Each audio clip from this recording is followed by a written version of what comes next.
Episode की शुरुआत में दिखाते हैं कि लोंग लिंग थियान उससे बोल रहा होता है कि अब तुम मुझसे बच नहीं सकते हो, सिर्फ तुमसे बदला लेने के लिए मैं इस स्कूल में ट्रांसफर हुआ हूँ। चलो अब मैं तुम्हें चैलेंज करता हूँ, अब मुझसे फाइट करो। लेकिन वो उसे इग्नोर करके सोचता है कि तुम्हारे साथ खेलने का वक्त मेरे पास नहीं है, मेरा टाइम काफ़ी ज़्यादा कीमती है। वहीं पर ये देखकर वो काफ़ी ज़्यादा भड़क जाता है और उस पर हमला करने के लिए आगे बढ़ता है।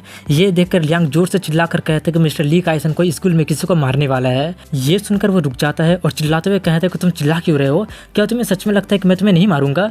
लियांग कहता नहीं, क्योंकि स्कूल में फाइट करना बैन है। तभी वहाँ पर ली काइसन आ जाता है और उन सभी लोगों को उनकी जगह पर बैठने के लिए बोलता है और दरवाजे का वैसा हालत देखकर पूछता है कि आखिर ये किसने किया। सभी लोग लिंग थियान की तरफ इशारा कर देते हैं। ये देखकर वो काफ़ी ज़्यादा गुस्सा हो जाता है। तभी ली काइसन आगे कहता है कि अपने पेरेंट्स को बोलकर कल इसका पैसा दे देना और जाकर क्लास के बाहर खड़ा हो जाओ।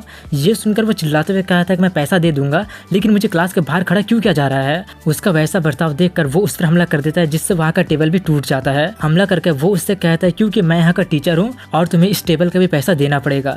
ये देखकर वो काफी ज्यादा गुस्सा हो जाता है, लेकिन कुछ कर नहीं पाता है और सोचता है तो इसीलिए मेरा फैमिली इनके साथ मेसअप करने के लिए नहीं बोला है। मुझे बिल्कुल भी लगा नहीं था कि ली काइसन सच में उतना ज्यादा पावरफुल होगा जितना ज्यादा लेजेंड उसे बताते हैं। इनके सामने तो मैं कुछ भी कर नहीं सकता हूँ। इसके बाद ली काइसन उन सभी लोगों को शांत होने के लिए बोलकर कहता है कि अब मैं कुछ बहुत ही इंपॉर्टेंट चीज अनाउंस करने वाला हूँ जो कि सभी स्टूडेंट को अफेक्ट करेगा और वो भी पूरी जिंदगी के लिए। ये सुनकर हान अपने मन में कहता है कि मेरा प्रीवियस लाइफ के अनुसार मुझे लग रहा है कि ली काइसन मार्शल आर्ट्स एग्जाम के बारे में बताने वाला है। मार्शल आर्ट्स एग्जामिनेशन एक तरह का टेस्ट होता है जो कि ऑरा रिकवरी के पहले भी एग्जिस्ट करता था, लेकिन उसका लेवल पहले बहुत ही ज्यादा कम था, बहुत ही कम लेवल में हुआ करता था, जिसमें कि आम लोग पार्टिसिपेट करने के लिए बिल्कुल भी क्वालिफाई नहीं थे। लेकिन स्पिरिचुअल एनर्जी के रिकवर होने के बाद कंट्री इमीडिएटली इस एग्जाम को सबसे इंपॉर्टेंट एग्जाम के लिए प्रमोट कर दिया है, जो कि फ्यूचर में काफी सारे महान हीरो और पावरफुल मेन को कल्टिवेट करेगा। तभी ली काइसन उन सभी लोगों को बताना स्टार्ट करता है कि जैसे कि तुम लोगों को पता होगा ही कि ऑरा रिकवर हो गया है और अब वातावरण कल्टिवेशन के लिए बिल्कुल परफेक्ट बन गया है, इसलिए गवर्नमेंट काफी सारे मार्शल आर्ट्स स्कूल को डेवलप कर रहा है। टीचर्स और रिसोर्सेज के अनुसार 2 फेमस कॉलेज है और 7 फर्स्ट क्लास का मार्शल आर्ट्स स्कूल है।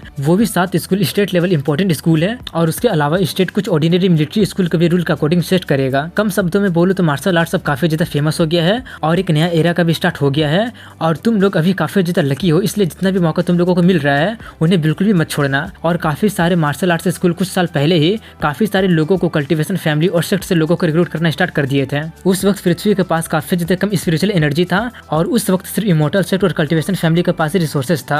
अगले 5 महीने में मैं आशा करता हूँ कि तुम सभी लोग मौके का फायदा उठाकर अपना कल्टिवेशन इंप्रूव करके एग्जाम को पास कर लोगे। ये सुनकर सभी लोग आपस में बातें करना स्टार्ट कर देते हैं। तभी लिंग थियान क्लास में आकर उनका मजाक उड़ाते हुए कहते हैं कि बंच ऑफ लूजर, क्या तुम सभी लोग भी एग्जाम को पास करके कॉलेज में एडमिट होना चाहते हो, सपने देखना बंद करो। ली काइसन कहता है कि अगर तुम लोगों को कुछ पूछना है तो तुम लोग पूछ सकते हो। एक बंदा कहता है कि मैं तो पैरानॉर्मल बंदा हूँ और मैं स्पिरिचुअल फ्रूट खाकर अवेकन किया हूँ, तो क्या मैं एग्जामिनेशन में पार्टिसिपेट कर सकता हूँ। वो बताते हैं कि हाँ तुम कर सकते हो। ये बोलकर वो उसे उसका कुछ एडवांटेजेस भी बताते हैं। हालांकि पैरानॉर्मल का essence of cultivation method immortal वाले से अलग होता है, लेकिन दोनों ही ग्रेट पावर को परस्यू करते हैं। दूसरी पूछती है कि आखिर एग्जाम का कंटेंट क्या होगा और हमें किस तरह का ताकत दिखाना पड़ेगा। लिंग थियान कहता है क्या तुम्हें पता है कि तुम एग्जाम पास करने के लिए स्ट्रॉन्ग नहीं हो। पहले एग्जाम को पास करने के लिए सभी लोगों को कल्टिवेशन 3rd ग्रेड का फाउंडेशन स्टेज के साथ हुआ करता था, लेकिन अब जबकि स्पिरिचुअल एनर्जी रिकवर हो गया है तो लोवेस्ट एडमिशन स्टैंडर्ड भी बढ़ गया होगा। तुम लोग तो फाउंडेशन स्टेज के फ्रेशमैन हो, इसलिए मैं एडवाइस देता हूँ कि तुम सभी लोग हार मान लो। ये सुनकर एक बंदा पूछता है कि 3rd ग्रेड का फाउंडेशन क्या है।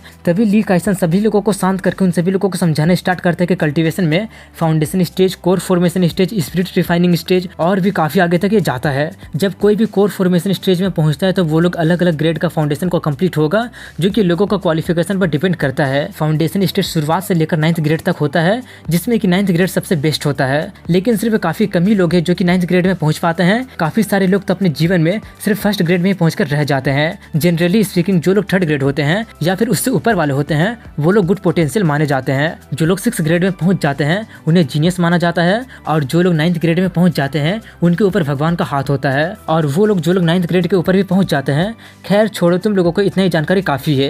एग्जाम आने से पहले तुम सभी लोगों को काफी ज्यादा मेहनत करके अपना क्वालिफिकेशन को बढ़ाना होगा। वहीं पर हान सोचता है कि 9th ग्रेड के आगे अर्थ लेवल का फाउंडेशन आता है, उसके बाद हेवन लेवल का फाउंडेशन आता है, उसके बाद गॉड लेवल का फाउंडेशन आता है और उसके बाद अनप्रेसिडेंट परफेक्ट लेवल का फाउंडेशन आता है। अब जबकि मैं रीबोर्न हो गया हूँ तो मेरा गोल है परफेक्ट फाउंडेशन को बिल्ड करना।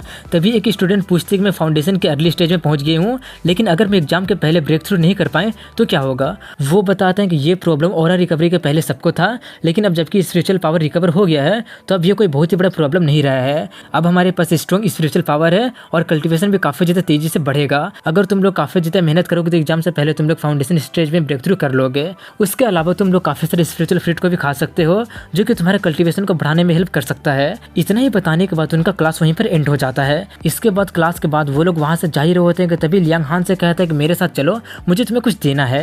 इसके बाद वो लोग स्कूल के सामने बने हुए विला के सामने जाते हैं, जहाँ पर जाकर लियांग कहता है कि ये उन कुछ विलास में से एक है जो कि कैंपस में है, मेरे फादर इसे खरीद लिए हैं और मेरा जान बचाने के लिए थैंक्स बोलने के लिए उन्होंने तुम्हें थैंक यू गिफ्ट के तौर पर इसे दे दिया है। मुझे पता है कि तुम भी एग्जाम में पार्टिसिपेट करने वाले हो, इसलिए कल्टीवेट करने के लिए ये शांत जगह तुम्हारे लिए काफी ज्यादा अच्छा होगा। ये देखकर हान उसे थैंक्स बोलता है और सोचता है कि वैसे भी मुझे एक शांत जगह की जरूरत थी जो कि मुझे मिल गया है। इसके 3 महीने बाद का सीन दिखाया जाता है, जहाँ पर हान अपने विला में बैठकर प्रैक्टिस कर रहा होता है और वहीं पर लियांग उसके सामने बैठकर स्पिरिचुअल फ्रूट खा रहा होता है और वो उससे कहता है कि पास्ट 3 महीने में मैं सिर्फ फल खाकर ही लेट फाउंडेशन स्टेज में पहुंच गया हूँ, मैं तो तुम्हारे लेवल के करीब भी आ गया हूँ, क्या तुम्हें भी कुछ चाहिए? ये सुनकर वो उससे कहते हैं कि अब जबकि हम दोनों एक ही लेवल में आ गए हैं तो क्या तुम मुझसे कम्पीट करना चाहते हो? लियांग कहता है कि अगर मैं तुमसे सच बोलूँ तो कुछ दिन पहले ही मैं सी मेंगे से फाइट किया था और मैंने उससे हराकर उसके नानी याद दिला दिया था, क्या तुम सच में मुझसे फाइट करना चाहते हो? हान कहता नाटक बंद करो और अटैक करो। ये सुनकर वो उस पर हमला करने के लिए आगे बढ़ता है, लेकिन हान उसके अटैक को काफी आसानी से डॉच करके उसे एक लात मारकर फेंक देता है। ये देखकर वो रोते हुए उससे कहता है कि तुम्हें इतना ज्यादा हार्ड होने की कोई भी जरूरत नहीं है, मुझे पता है कि मैं तुम्हारा मैच नहीं हूँ, मैंने सेम लेवल पर होने के बावजूद मैंने काफी सारे बंदे को हरा दिया है, लेकिन सेम लेवल पर मैं तुम्हें क्यों नहीं हरा पाता हूँ? हान कहता है क्योंकि तुम अपने कल्टीवेशन को कंसोलिडेट नहीं किए हो। Foundation stage, core formation stage, यहाँ तक कि स्पिरिट रिफाइनिंग स्टेज में पहुंचना भी कुछ पोटेंशियल कल्टीवेटर के लिए काफी ज्यादा आसान होता है, जब तक उनके पास इनफ रिसोर्सेस हो और वो लोग जो ग्रेड का ब्रेक थ्रू परस्यू ना कर रहे हो तब, जिसमें कि काफी सारे लोग क्वालिटी कल्टीवेशन को परस्यू करते हैं। एग्जाम्पल के लिए 9th ग्रेड और 1st ग्रेड का फाउंडेशन स्टेज के कॉम्बैट पावर में काफी ज्यादा बड़ा डिफरेंस होता है। और भी उससे बहुत ही कुछ समझाने के बाद वो उससे कहता है कि तुम्हें सब कुछ समझ में तो नहीं आएगा, लेकिन ये याद रखना कि बिना हाई क्वालिटी के ब्रेक थ्रू के कल्टीवेशन काफी ज्यादा मुश्किल हो जाएगा। ये सुनकर वो उससे कहते तो ठीक है, अब से मैं अपने कल्टीवेशन को सोलिडिफाई करूंगा और जल्दी से जल्दी 3rd ग्रेड का फाउंडेशन में पहुंचकर एग्जाम को पास करूंगा। तभी हान उसे एक पे युआन पील देकर कहता है कि जब सही टाइम आएगा तब इसे ले लेना, ये सिर्फ तुम्हारे कल्टीवेशन को बढ़ाएगा नहीं